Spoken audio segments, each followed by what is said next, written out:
There's going to be no room for any of that. I mean, I honestly think we've already seen the beginning of a massive, burgeoning, flourishing, liberal and left-wing rise on YouTube. I mean, you're literally seeing the Midas Touch guys ended up ousting Joe Rogan as the #1 podcast in the country, right? And by the way, that could have been TYT. Like TYT, if they were just the same as they were in 2017, that could have been them. They could have been the one with the #1 podcast in the world right now. But now, they fell down this sort of enlightened centrist pipeline, and there's zero appetite for enlightened centrism, zero appetite for enlightened centrism right now, rightfully so, by the way. And there's zero appetite for the fake high IQ conservative arguments like Jordan Peterson and Ben Shapiro. And like I said, Rogan is getting washed. The future is Asmongold, and the future is Nick Fuentes. But more importantly, the real future is liberal and left-wing criticism of Trump, because those are the people with all the energy right now. We have all the vibes on our side. We have all the movement on our side. When people tune in, they're like, oh, what did this asshole do now? What the fuck is going on?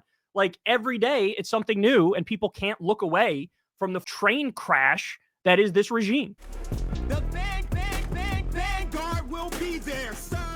The midterms are obviously coming up, and there are competing philosophies about the correct way for progressives and left-wingers to brand themselves. Recently, your Justice Democrats co-founder, Cenk Uygur, came out and basically relaunched his Rebellion PAC as like a new Justice Democrats, but instead of progressivism, they're going with the populism label, and apparently Ro Khanna is involved with that. Supposedly Richard Ojeda is on board, although it's not 100% clear. Either way, there are a lot of different competing ideas about what is the correct issues, what's the correct brand for progressives and left-wing candidates to lean into going into the midterms and going into 2028. What do you think is the best of these options? What do you think about Rebellion PAC, and how do you think that progressives should kind of meet American voters to win them over? I think the answer is both maximum leftist and maximum liberal. So I think we should all reckon with the fact that the resistance liberals were 100% with their critiques on Trump. And we should also reckon with the fact that as Bernie Sanders and AOC and those people that have the correct mindset in terms of what agenda we should push for, that the billionaires are the problem. And I think to narrow your scope to only economic issues in this moment is absurd, because it's not an economic issue. What's happening with innocent people being rounded up and shipped to a slave labor gulag in El Salvador, that's not an economic issue. That's a constitutional issue. That's a rights issue. You have 4-year-olds with cancer being Americans, by the way, being deported. You got every day we get a new horror story about ICE assaulting a woman or stealing a baby. One guy they arrested and his kids were in the car at the gas station. They arrested the guy and just left the kids in the car sitting there by themselves, right? None of that has anything to do with economics. There's not a single thing about economics in there, but it's something we should absolutely be just 100% all in, all systems go on this, where we talk about it all the time. We call out their bullshit. We demand due process. We demand they follow the 9-0 Supreme Court ruling that says you have to facilitate the return of Kilmar Abrego Garcia. So to narrow your focus on, I mean, guys, I think it was in Texas. There's a bill that was coming up for a vote where it criminalizes being trans, period. Like full stop. They say if you're, it has something to do with your driver's license, and if you try to get it changed, you're committing fraud by saying I'm a trans person, so now I transitioned to male, but I was born female. They say that's fraudulent if you're trans, so we're going to give you a prison sentence for that. This is the sort of stuff that we're seeing. So on every single front, I'm of the mindset now, I'm not giving a fucking inch on anything, especially because like everything they're doing is bad. I literally haven't seen a single thing they've done that's been good. In the first term, at least you had every now and then something would happen. He pardoned Alice Johnson. He did the First Step Act. He banned bump stocks for guns. I'm willing to give credit where credit is due. But the problem is where we are right now, there's no credit to give. I've never seen such a horror show. And so there's no reason to limit yourself and say, oh, we're only going to focus on these certain issues. Like, no, I'm going to fight them on literally every single fucking thing that they do, because they're wrong on absolutely everything. And then on top of that, I will reframe the narrative and say the problem isn't immigrants, the problem isn't trans people, the problem are the billionaires and the corruption. And we're going to tax the shit out of them, and we're going to redistribute the wealth. In fact, I think Democrats should be saying nobody should be a billionaire. We should have 100% tax on any money over $999 million, because clearly extreme wealth corrupts a democracy and turns it into a dictatorship and a kleptocracy. So we're done with that. So what I would say my issue with that idea is is, look, we finally have our moment. Like, the left-wing Tea Party is actually here. The base is there.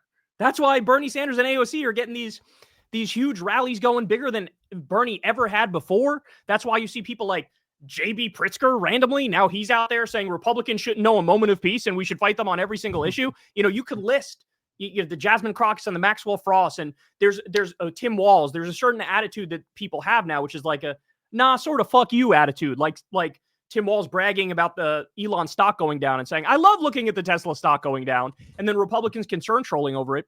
That's the sort of fight that we need. We need people to not be afraid to be controversial, not be afraid to take a bold stand, not be afraid to fight them on fucking everything.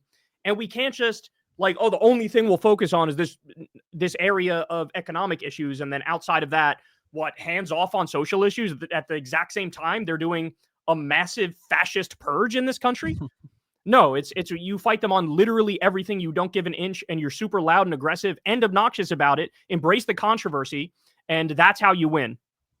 I completely agree with that. And one of the things that I've been frustrated by on the left is that I feel like there's this instinct, and I've seen it happen time and time again, right? I can give you a dozen examples. You've been in this game a long time. You've seen it yourself. I'll take Jimmy Dore, for example, right?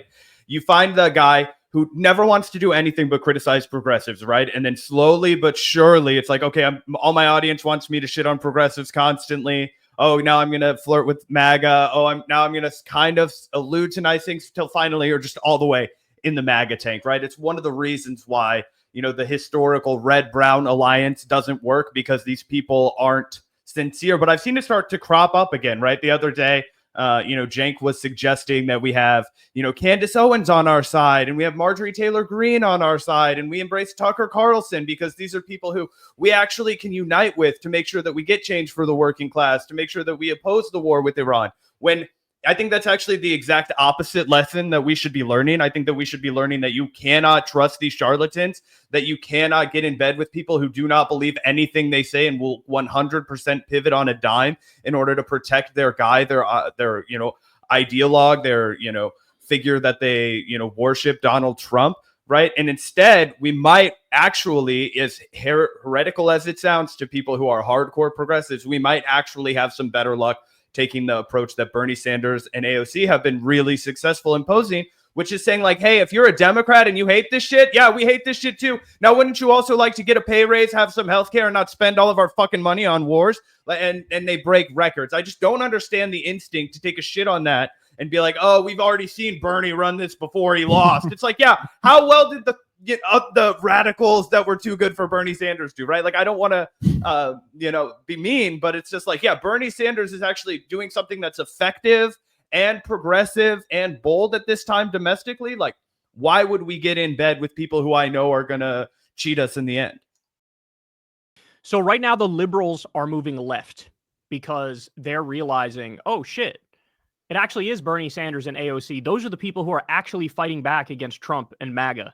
And so the same mindset that made them like MSNBC watchers in the first term, where they love hating on Trump and shitting on Trump, now they're looking around and going, wait a second, Chuck Schumer's the one enabling Trump.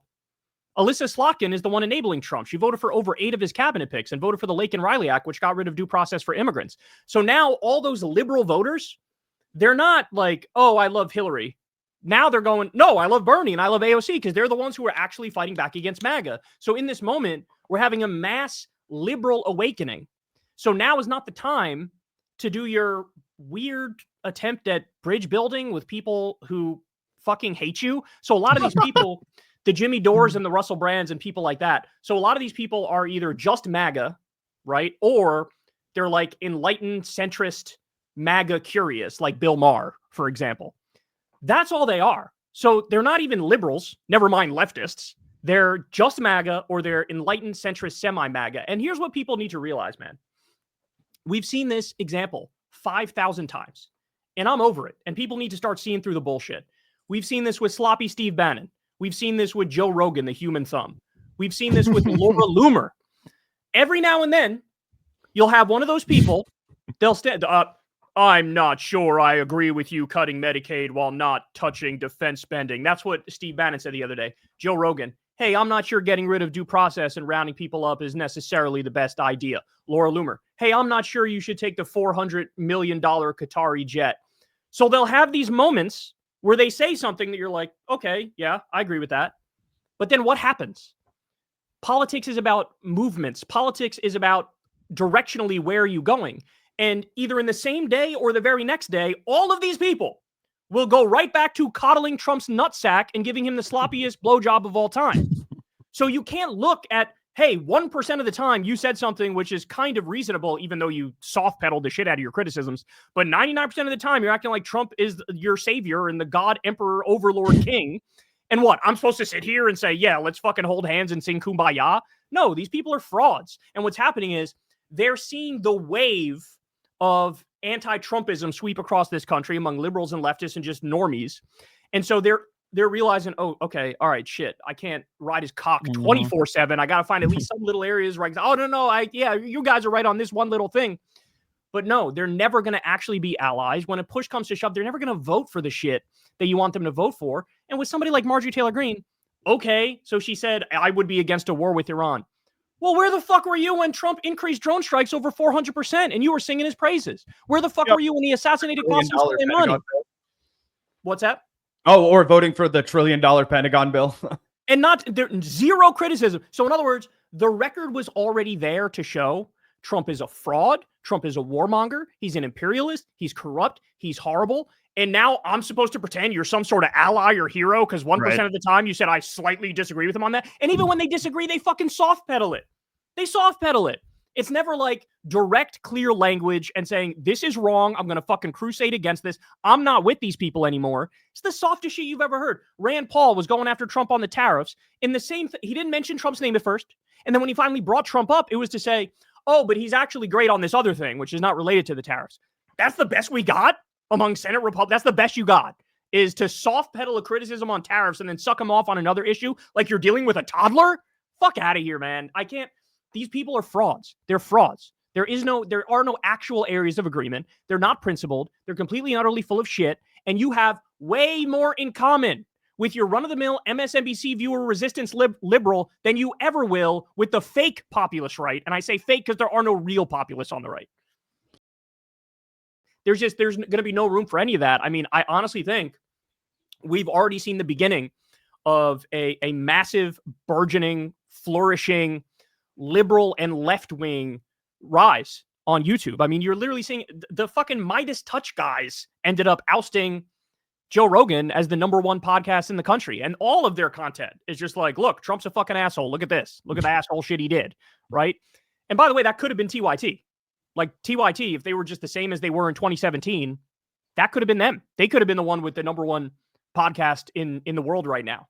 But now, you know, they fell down this sort of enlightened centrist pipeline, and there's zero appetite for enlightened centrism, zero appetite for enlightened centrism right now, rightfully so, by the way, and there's zero appetite for the fake high IQ conservative arguments like Jordan Peterson and Ben Shapiro. And like I said, Rogan is getting washed. The future is Asmongold, and the future is Nick Fuentes. But more importantly, the real future is liberal and left-wing criticism of Trump, because those are the people with all the energy right now. We have all the vibes on our side. We have all the movement on our side. When people tune in, they're like, oh, what did this asshole do now? What the fuck is going on? Like every day, it's something new, and people can't look away from the fucking train crash that is this regime.